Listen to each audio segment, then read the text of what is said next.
마태복음 마태와 함께 예수님 만나는 시간에 잘 오셨습니다.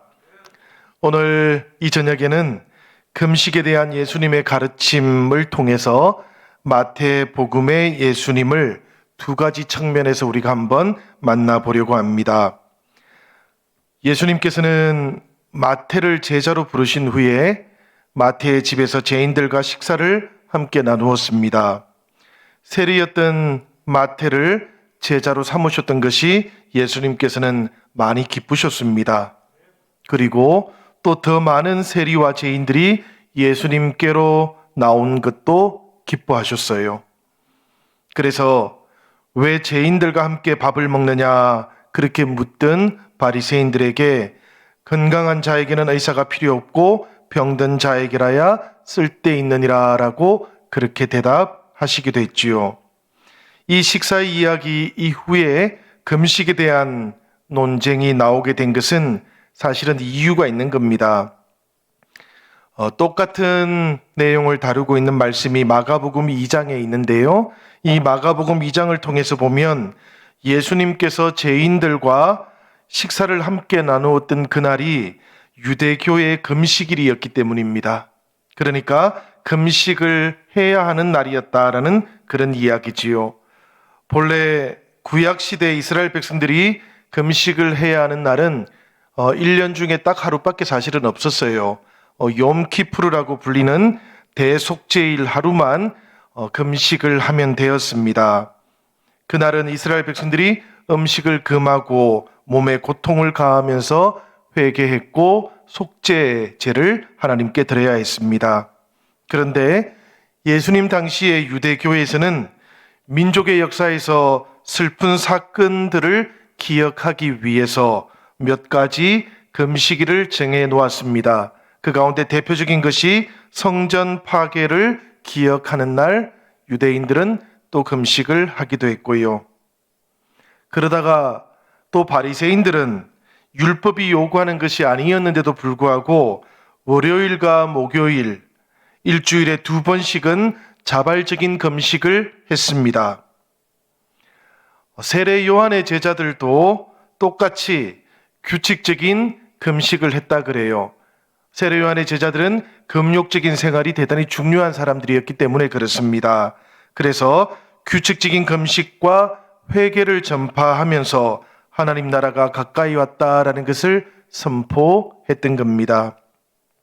사실 우리들은 바리새인들이나 서기관들보다는 이 세례 요한과 세례 요한의 제자들이 예수님과 훨씬 가깝다라는 것을 다 잘 알고 있습니다. 왜 그런가 하면 세례 요한의 제자들이라든지 혹은 예수님은 함께 하나님의 나라가 가까이 왔다라고 선포했기 때문이에요. 여기에 공통점이 있는 것이지요. 그래서 세례 요한의 제자들도 똑같이 죄인들에게 또 세리들에게 하나님의 나라를 선포하면서 회개하라고 그렇게 이야기했습니다.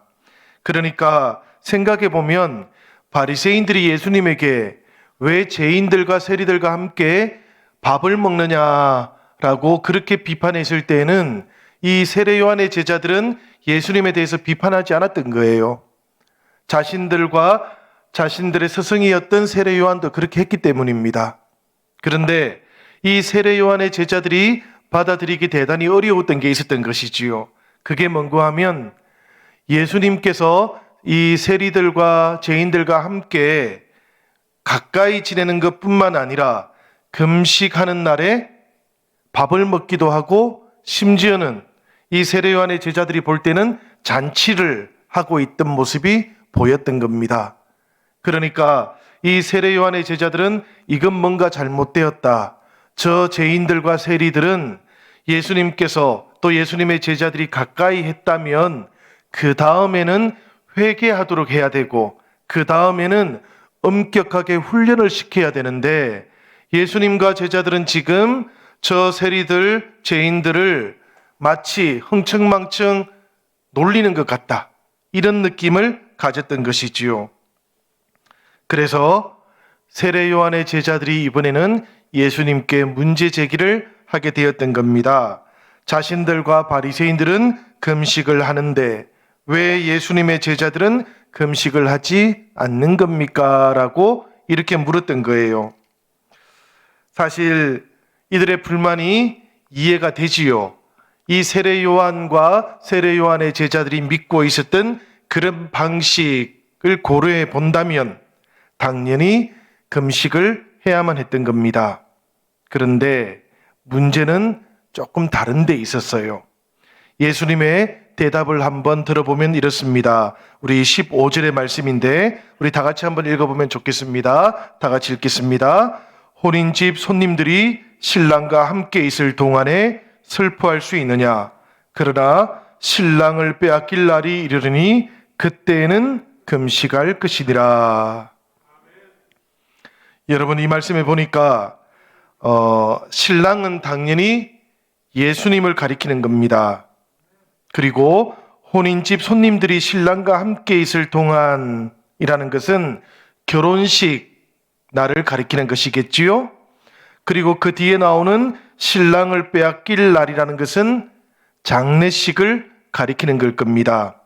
그러니까 이 대답 속에는 이런 뜻이 담겨져 있는 거예요. 나중에 예수님께서 십자가에 달려 돌아가실 그때를 위해서 금식의 때를 남겨두기는 해야 되겠지만 그런 뉘앙스가 분명히 담겨져 있기는 합니다, 여러분. 그렇지만 예수님의 이 대답 속에서 강조되고 있는 것은 예수님께서 지금 신랑으로 오셨으니까 신랑으로 오셨던 이 혼인집 잔치의 자리에서는 모두가 다 기뻐하고 즐거워하는 것이 마땅한 것이다 라고 그렇게 말하는 거예요. 혼인집에서 금식하는 것, 이것은 전혀 어울리지 않는 일이다. 금식하는 것은 장례식에서 이루어져야 하는 일인데 결혼식과 장례식이 얼마나 서로 어울리지 않는 것이냐라고 그렇게 대답하는 것이지요. 신랑이 도착한 지금은 신랑이 오기를 고대하고 기다렸던 때하고는 전적으로 다른 시간이다라는 그런 의미를 가지고 있는 겁니다. 메시아께서 오시는 시간과 메시아께서 이미 도착한 시간은 너무 다르다라는 것이지요. 메시아를 기다리기 위해서 사람들은 모두가 다 금식하고 혹은 자신의 삶을 돌아보고 회개합니다. 그러나 메시아가 오고 나면 사람들은 그 메시아와 함께 기뻐하고 잔치를 열어야 된다라는 그런 이야기인 것이지요. 세례 요한을 포함해서 바리새인들과 서기관들은 말하자면 새날이 밝아오기를 기다린 사람들입니다. 그런데 예수님께서는 이미 해가 떠올랐다라고 말씀하시는 분이라는 이야기지요. 그러니까 전혀 다르다는 이야기입니다. 그들이 속해 있던 시간이 달랐다는 이야기예요. 세례 요한과 바리새인들은 날이 저물어서 어둡기 때문에 촛불을 켜야 된다라고 그렇게 말했다면 예수님께서는 이미 날이 밝았다고, 그래서 커튼을 열어야 된다고 그렇게 말씀하셨던 분이다라는 그런 이야기지요. 신랑으로 오시는 예수님과 함께 하면서도 금식을 한다라는 것, 그보다 더 이상한 일은 없다고 세례 요한의 제자들에게 예수님께서 대답하셨다는 이야기입니다. 예수님께서 이미 시작하셨고 예수님과 함께 새롭게 시작된 새로운 일들을 과거의 방식과 결합하는 것, 이것은 어색할 뿐만 아니라 과거의 방식으로는 새로운 일들을 담아낼 수도 없다고 그렇게 말씀하시는 것이지요. 사실 이것은 지금 예수 그리스도를 믿고 함께 그분과 동행하며 살아가고 있는 우리들에게 주시는 말씀이기도 합니다, 여러분.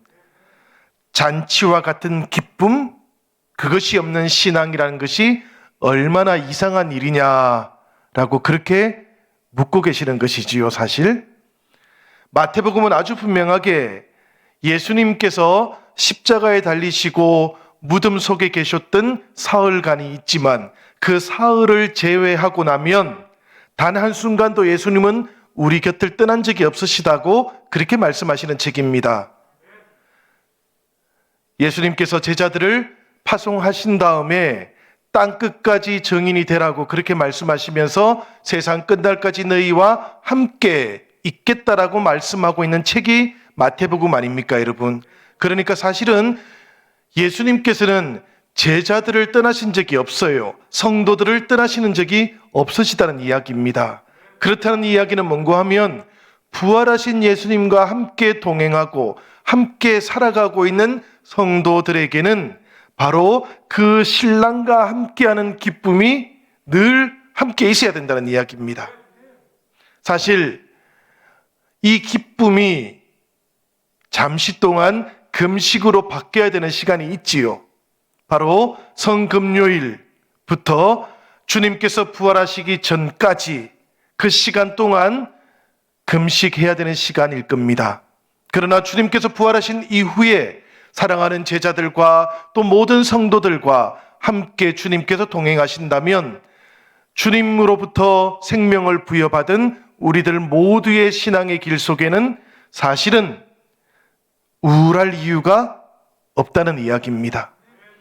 잔치가 없는 신앙, 우울한 신앙, 이것은 마치 혼인집에 가서 금식하는 것과 동일하다라는 그런 이야기를 가지고 있는 것이지요. 예수님께서는 메시아로 오신 자신과 함께 시작되고 있는 새로운 일들은 새로운 그릇에 담기는 것이 맞다고 말씀하시면서 두 가지 비유를 우리에게 알려주셨습니다. 사실 이 두 가지 비유 이야기는 너무 쉬운 이야기이기 때문에 제가 또 설명하는 것이 사실 여러분들에게도 뭐 새로울 게 하나도 없을 것 같아요. 그래도 한번 해보죠, 그죠? 다 아는 이야기지만 한번 해봅시다, 그래도. 옛 것과 새 것이 결합되면 문제가 생긴다라는 것. 핵심은 여기에 있는 겁니다, 그죠? 16절의 말씀인데 이렇게 되어 있습니다. 생배 조각을 낡은 옷에 붙이는 자가 없나니 이는 기운 것이 그 옷을 당기어 헤어짐이 더하게 되미요. 이게 예수님께서 지금 세례요한의 제자들이 와서 왜 예수님의 제자들은 금식하지 않습니까? 라고 물었을 때 대답했던 이야기입니다. 그죠? 그 이야기 속에 하나는 뭔가 하면 생배 조각하고 낡은 옷이 어울리지 않는 것만큼이나 예수님의 제자들이 이 시대에서 예수님과 동행하면서 금식하는 것은 어울리지 않는 일이다 라고 이렇게 얘기한 겁니다. 예수님께서 이 생배 조각과 낡은 옷 이야기를 비유로 설명하신 이유는 여러분들 다 잘 알고 계시지요. 이 생배 조각이라는 것은 아직 제대로 가공하지 않은 새로운 천을 말하는 겁니다. 손질이 끝나지 않은 미완성의 천을 가리키는 것이고요. 성질이 아주 질기고 그 당시에는 그랬다 그럽니다. 대신에 물에 젖어버리면 수축력이 엄청 좋아지는 그런 천이었다 그래요. 그러니까 당연히 헌 옷에다가 기어 놓으면 한번 빨고 나면 옷이 다 헤어져 버리는 그런 일이 생긴다라는 그런 이야기입니다. 이건 사실은 어떤 관계를 말하는 겁니다. 그죠? 옛 것과 새 것이 어울리지 않는 관계를 말하는 거예요. 예수님과 함께 동행하는 제자들이 마치 아직까지 메시아가 오지 않기라도 한 것처럼 살아가는 그런 삶에 대한 태도를 가리키는 것이기도 합니다. 우리가 믿음의 길을 걸어가면서 주님과 함께 살아가고 있다면 삶에 대해서 그리고 이 시대에 대해서 어떤 태도와 자세를 가지고 있는지 돌아보라는 그런 말씀이기도 한 것이지요. 이어지는 17절의 말씀도 사실은 동일한 말씀입니다. 우리 같이 한번 읽어보지요. 다 같이 17절의 말씀 읽도록 하겠습니다. 새 포도주를 낡은 가죽 부대에 넣지 아니하나니 그렇게 하면 부대가 터져 포도주도 쏟아지고 부대도 버리게 됨이라. 새 포도주는 새 부대에 넣어야 둘이 다 보존되느니라. 여러분 이 말씀도 보니까 새 포도주를 위해서는 새 부대가 필요하다라는 그런 이야기입니다. 그지요? 복음을 위해서는 교회가 필요하다라는 그런 말씀이기도 하고요. 복음을 온전히 살아가기 위해서는 새로운 제자 공동체가 필요하기도 하다라는 그런 의미이기도 합니다. 율법을 따라서 살아갔던 유대교하고는 전혀 다른 방식의 신앙의 체계가 요구된다라는 이런 의미이기도 합니다. 거듭난 성도들이 이전의 삶으로 살아가는 것, 이것은 어울리지 않는 일이다라는 그런 의미를 가지고 있기도 한 것이지요. 이 두 가지 비유의 핵심은 결국에는 옛것과 새것을 섞어 놓지 말라라는 그런 뜻입니다, 여러분. 이 말씀을 곰곰이 한번 우리들의 신앙과 우리들의 삶 가운데 적용해 보면 좋을 것 같습니다. 사실 이 말씀들은 이해하는 말씀이 아니고 적용해야 되는 말씀인 것 같아요. 두 번째로 우리가 생각해 볼 게 있어요. 조금 전에 살펴본 이 첫 번째 내용은 우리들이 늘 들어왔던 이야기고 또 사실 틀린 이야기가 아닙니다. 아주 분명한 이 비유의 핵심이 맞습니다, 여러분. 그렇지만 두 번째 이야기도 우리가 조금은 주목을 해보아야 되는데요. 이 비유를 보면 옛것은 나쁜 것이고 새것은 좋은 것이다 라는 이런 선입견을 우리가 가지기 쉬운데 사실 예수님께서는 그렇게 말씀하시지는 않으셨던 것 같습니다. 예수님께서는 이 마태복음에서는 옛것을 파괴하기 위해서 오신 분이 아니십니다. 율법을 폐기하기 위해서 오신 분이 아니셔요. 마태복음에 보면 아주 분명하게 예수님께서는 율법을 성취하기 위해서 오신 분이십니다. 이것이 아주 분명한 마태복음의 특징이에요. 그렇다는 이야기는 이 예수님의 비유 속에 나오는 그 옛것도 예수님께서 지금 나쁜 것이라고 말씀하고 있는 건 아니라는 이야기입니다. 옛것이 있고 새것이 있는데 이 두 가지를 섞어 놓으면 안 된다. 그러면 곤란한 일이 생기고 문제가 생기기도 한다라는 그런 이야기인 것이지 옛것은 나쁘고 새것은 좋은 것이다라는 그런 가치 판단을 하고 있는 것은 아니다라는 그런 이야기입니다. 사실은 새것뿐만 아니라 옛것도 상하면 안 된다고 말씀하는 거예요. 옛것도 잘 보존되어야 한다라고 그렇게 말씀하고 있는 겁니다. 사실 이 두 가지 비유를 곰곰이 한번 살펴보면 예수님께서는 낡은 옷 그리고 낡은 가죽 부대를 좀 염려해주고 계시지 않습니까? 생배 조각을 붙이면 낡은 옷이 헤어지게 되니까 그렇게 하면 안 된다라고 말씀하고 있지 않습니까? 이건 사실 생배 조각에 대한 염려가 아니고 낡은 헌 옷에 대한 염려지 않습니까? 마찬가지로 낡은 가죽 부대도 새 포도주를 넣어버리면 터지게 되니까 그렇게 하지 말아라 라고 그렇게 말씀하고 있는 것이지요.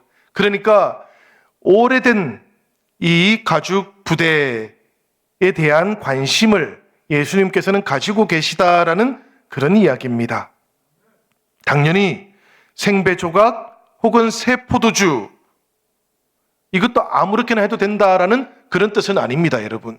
예수님께서는 생배 조각과 새 포도주 또 동시에 낡은 옷과 낡은 가죽 부대 모두를 마음에 두고 계시는 분이시다라는 것을 우리가 한번 생각해 보아야 됩니다.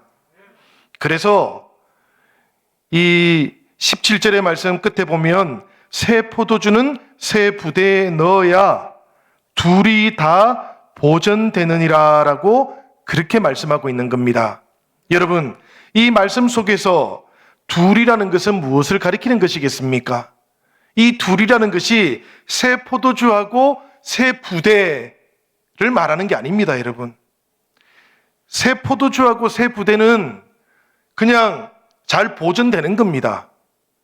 새 부대에다가 새 포도주 넣으면 문제가 생기지 않지 않습니까? 그런데 그 두 개가 다 잘 보존되기 위해서 이 옛것과 새것을 섞어 놓지 말아야 된다라고 말씀하실 때 이 둘은 가만히 생각해 보면 새 포도주하고 오래된 가죽 부대인 겁니다. 이 두 개를 섞어 놓지 않아야 둘이 다 잘 보존이 되는 겁니다. 이것을 우리가 염두에 두시고 예수님께서 이 말씀을 하게 되신 사건으로 한번 돌아가 봅시다. 이 사건이 실제로 이 비유의 이야기가 등장하게 된 배경이 뭔가 하면 결국에는 예수님께서 세리 마태를 제자로 부른 사건 아니겠습니까, 여러분? 그리고 난 다음에 그 마태의 집에 가서 함께 밥을 먹었고, 그리고는 또 세리들과 죄인들과 다 함께 기뻐하고 잔치를 베풀었던 그 일 아닙니까? 그 일이 배경인 것이지요, 지금. 이 새 포도주와 낡은 가죽 부대, 생배 조각과 오래된 헌옷, 이 모든 이야기들의 배경은 예수님께서 마태라고 하는 세리를 지금 제자로 부르시고 그 집에 가서 함께 먹고 잔치를 베풀었던 이 일인 겁니다. 이 배경과 맥락을 잘 연결을 시켜야만 이 의미를 우리가 깨닫게 된다는 이야기예요. 사실 마태와 마태의 세리 친구들은 예수님을 흠모했습니다. 자신들의 친구였던 마태를 제자로 딱 받아주시는 예수님을 보면서 다른 세리들도 그 예수님을 흠모해서 마태의 집에 찾아왔던 거지요. 그리고는 함께 잔치 자리에 있는 것을 기뻐했던 겁니다. 이 사람들을 한번 우리가 생각해 봐야만 합니다, 여러분. 이 사람들은 아직까지 예수님을 만난 사람들이 아니에요. 아직까지 변화된 사람들도 아닙니다. 이제 막 친구 마태의 집에 찾아와서 예수님을 이제 막 보게 된 사람들이에요. 한번 나도 저 마태처럼 예수님의 제자가 되어 볼까? 나도 한번 저 예수님을 만나서 인생을 변화시켜 볼까? 이제 막 그런 생각을 하게 된 사람들이에요. 이 사람들은 굳이 표현해 보자면 생배 조각 같은 사람들이에요. 굳이 표현해 보자면 이 사람들은 새 포도주 같은 사람들이에요. 사실 여러분, 성경에서 성경을 이야기할 필요도 없어요. 포도주는 새 포도주가 좋은 겁니까? 오래된 포도주가 좋은 겁니까? 당연히 오래된 포도주가 좋은 포도주 아닙니까, 여러분? 그래서 갈릴리 가나 혼인 잔치에서 예수님께서 물을 포도주로 바꾸어서 대접했을 때 사람들이 뭐라 그럽니까? 이 집의 주인이 참 마음이 넉넉한 사람이다, 그죠? 가장 좋은 포도주를 이제 내어놓는구나, 막 이런 얘기를 하지 않습니까? 그 좋은 포도주라는 것은 오래된 포도주, 잘 숙성된 포도주를 말하는 거지요. 그러니까 성경에서 새 포도주는 사실은 좋다 나쁘다라는 의미를 굳이 붙여본다면 나쁜 쪽에 해당될 수도 있는 겁니다.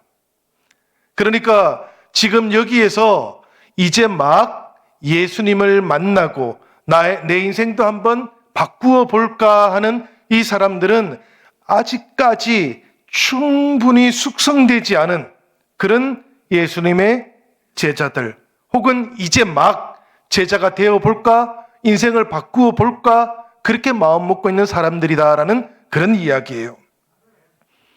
그런데 세례자 요한의 제자들이 찾아와서 뭐라고 요구했는가 하면 자신들 수준의 금욕적인 생활, 금식, 이런 것들을 지금 요구했던 거 아닙니까?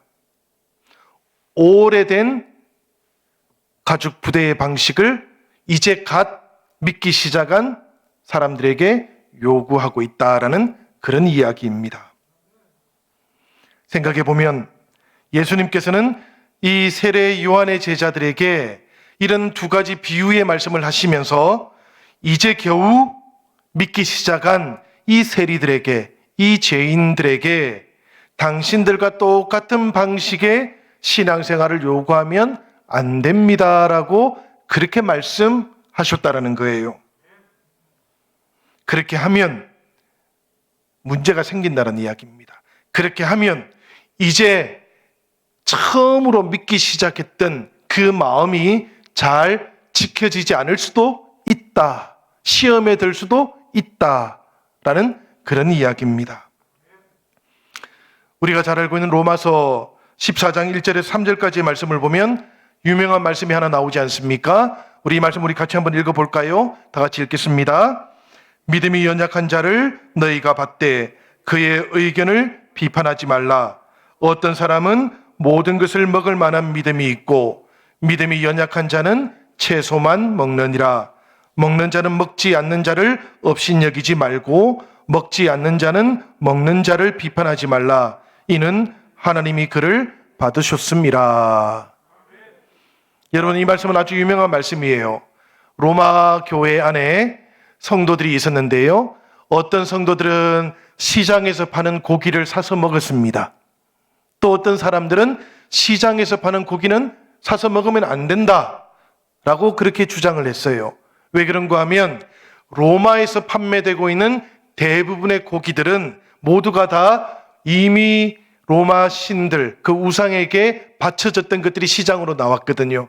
그러니까 우상을 숭배하는 데 사용되었던 고기니까 그것을 먹으면 함께 더러워진다라고 그렇게 생각했던 것이지요. 그래서 고기는 먹으면 안 되고 채소만 먹어야 돼라고 주장했던 사람들이 로마 교회 안에 있었다라는 이야기입니다. 바울은 뭐라고 이야기를 했습니까? 고기는 고기일 뿐인데, 그렇지만 그것이 마음에 걸리는 줄 알면서 먹으면 자신의 몸을 더럽히는 것이다. 그러나 그것이 마음에 걸리지 않아서 먹는 형제 자매들을 보면서 정죄하면 그것은 잘못된 것이다 라고 그렇게 설명해 주었지 않습니까? 우리가 신앙생활을 하는 동안에 보면 이런 일들을 종종 맞이하게 되는 것이지요. 어떤 사람은 채소만 먹으면서 형제 자매들의 마음속에 전혀 그리끼지 않는 그 일들을 바라보면서 오히려 시험에 드는 겁니다. 로마서는 그런 사람들이 믿음이 연약한 사람들이다라고 그렇게 이야기했어요. 그런데 그렇게 믿음이 연약한 사람들, 그들의 주장도 교회라면 용납해주고 받아줄 줄도 알아야 된다라고 그렇게 이야기했던 겁니다.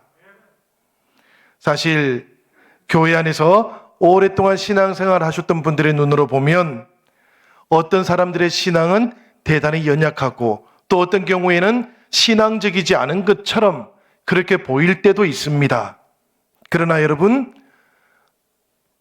누군가가 교회에 발을 들여놓고 누군가가 주님을 믿기 시작한다면 그분에게서 어떤 모습이 나타난다고 할지라도 비록 그 모습이 오랫동안 신앙생활을 해왔던 우리의 마음이라든지 전통을 조금 거스르는 측면이 있다 할지라도 사실은 교회는 그런 형제자매들의 모습들을 용납해 줄 줄도 알아야 하는 겁니다. 오히려 그런 모습들보다는 그분 안에 하나님의 형상이 있다라는 것, 그분을 통해서 하나님께서 온전히 주님의 자녀로 부르시는 뜻이 있다라는 것, 이것을 볼 수 있는 그런 눈이 교회에는 꼭 필요하다라는 그런 이야기지요. 저는 이 말씀을 가만히 생각해 보면서 사실은 예수님께서 그 세리들과 죄인들, 그들과 함께 밥을 먹고 그들과 함께 잔치를 베풀 수 있었던 이 일이 사실은 주님께서 이 세상에 가지고 오셨던 새로운 가죽 부대가 아니었을까 그런 생각을 해보았습니다. 가죽 부대가 새로워진다는 것이 어떤 것일까요, 여러분? 교회가 한없이 마음이 넓어지는 것을 말하는 것이겠지요. 용납하는 마음들이 아주 풍성해지는 것을 말하겠지요.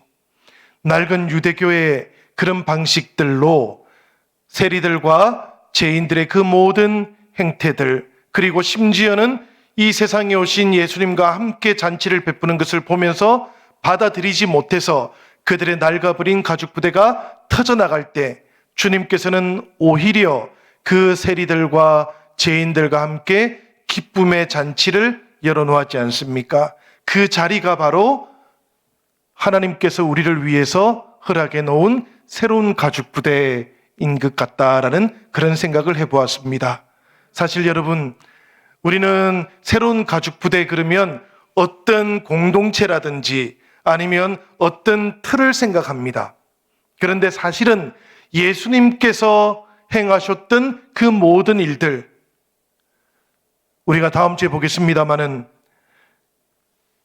혈루증에 걸린 여인을 예수님께서 고쳐주시지 않습니까? 사실은 그 여인과는 접촉하면 감염되는 것이지요. 그 고대 사회의 어떤 방식으로는. 그 다음에 예수님께서는 그 관리의 딸이 죽었는데도 만져주시지 않습니까? 이것도 사실은 부정한 것을 만지니까 예수님께서는 부정하게 되는 것이거든요. 그럼에도 불구하고 성경은 오히려 예수님을 만졌던 그 혈루증 앓았던 여인이 오히려 치유를 받고 구원을 받게 되었다라고 이야기하고, 그리고 죽었던 그 여자아이가 예수님께서 만짐을 통해서 감염되는 것이 아니라 오히려 생명이 살아난다고 그렇게 이야기합니다. 이런 놀라운 일들이 예수님께서 우리에게 이 세상 속에 가지고 오신 새 포도주를 담는 새로운 가죽 부대인 것이다 라고 그렇게 말씀하고 있는 것이죠. 그러니까 복음이 역사하는 것, 이것이 새로운 가죽 부대인 것이다 라고 그렇게 알려주고 있는 겁니다. 교회가 새로운 가죽 부대가 된다는 것은 바로 그런 의미를 품고 있는 것이지요. 복음을 온전히 행하는 겁니다. 예수님께서 우리에게 보여주셨던 그 복음의 방식으로 누군가를 환대하는 겁니다. 우리가 조금 차이가 있다 할지라도 그분 속에 있는 하나님의 형상을 더 눈여겨보는 것, 그것이 새로운 가죽 부대를 준비하는 일이라는 것이지요. 낡은 옷과 낡은 가죽 부대는 생각해 보면 여러분 이런 겁니다. 오래된 성도들, 그리고 신앙의 전통과 관습과 그리고 경건 생활에 이미 익숙해져 있는 저와 같은 사람들을 말하는 것이지요. 근데 예수님께서는 새로운 포도주도 부정하지 않았지만 교회 안에 있는 이런 오래된 성도들도 부정하지 않으십니다. 그지요? 예수님에게는 이런 분들도 아주 중요합니다. 그래서 예수님께서는 낡은 옷과 낡은 가죽 부대, 낡았다고 하니까 조금 이상합니다. 오히려 오래된 옷과 오래된 가죽 부대도 다치기를 원치 않으셔요. 새로운 가죽 부대가 필요한 이유입니다, 여러분. 오래된 성도들은 새로 교회를 찾아오는 분들을 위해서 새로운 가죽 부대를 준비할 줄 알아야 됩니다. 교회가 각각의 방식으로 새로운 가죽 부대를 준비하려고 노력하는 이유도 여기에 있어요. 예를 들면 우리 교회에 어떤 게 있습니까, 여러분? 새가족위원회? 새로 오시는 분들을 위해서 새로운 가죽 부대를 준비하는 방식입니다. 이런 것들이. 구역교회? 처음 교회에 오셔가지고 전체 성도들과 함께 친밀하게 교제하기는 어려우니까 작은 모임들을 교회가 준비하는 겁니다. 그곳에 와서 환대받고 환영받고 그리고 잘 전착되도록 하는 그런 교회의 준비인 것이지요. 여러분, 교회 안에 이런 새로운 가죽 부대들이 준비되어야만 새로운 포도주들이 교회 안에서 충분히 숙성되어서 주님의 사역을 감당할 수 있게 되는 겁니다. 교회 안에 이런 새로운 가죽 부대가 준비되어 있어야만 오래된 성도들도 다치지 않는 겁니다. 이 두 가지가 동시에 섞여버리면 때로는 곤란한 일이 생겨날 수 있다라는 그런 이야기이기도 한 것이지요.